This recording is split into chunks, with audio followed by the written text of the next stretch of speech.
Så er det så lige sådan en fucking en morgen med altså tåge herovre på Østfyn. Så lad os gå ud og gå en lille tur her hen over markerne. Ja, den sidste sne, den er ved at smelte, og der er ved at komme hul ned til vandet i åen. Her, hvor vi har vores lille sti henover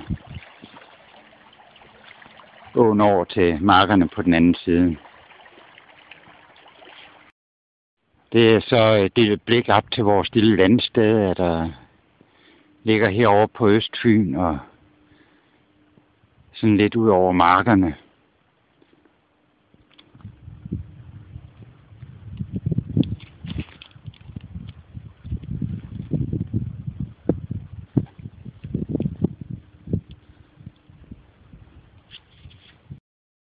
Peter, kom! Peter, kom!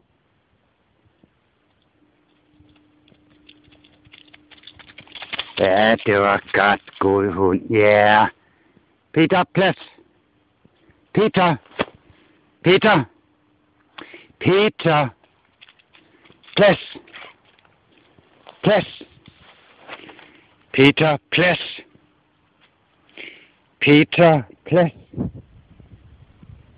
Det var godt. God hund. Kom, Peter, fri! Det var godt. Så tager vi lige et 360 graders view herude over markerne, hvor vi har vores daglige færd, når vi går tur og nyder det herovre på Østfyn.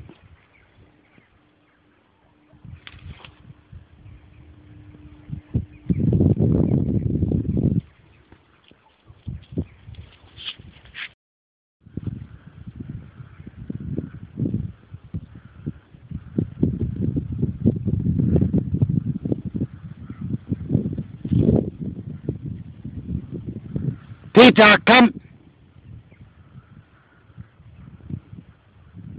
Ja, som man kan se, det er en hund med, der bare gør, som den vil. Men sådan er det jo herude på landet. Peter, kom! Ja, det ved den ikke. Peter, kom! Ja, endelig. Endelig. Ja, det var godt. Ja, vores gåtur her over markerne, den er på cirka 2,5 kilometer. Men hunden Peter, han løber jo så i det mindste 10 kilometer på vores tur. Ja, så er vi ved at være hjemme igen efter vores gåtur på de her 2,5 kilometer og Peters løbetur på 10 kilometer. Så sådan en tur tager vi hver dag. I det mindste om morgenen, det er hele året rundt. Når vejret er godt, så bliver det også til en tur om eftermiddagen.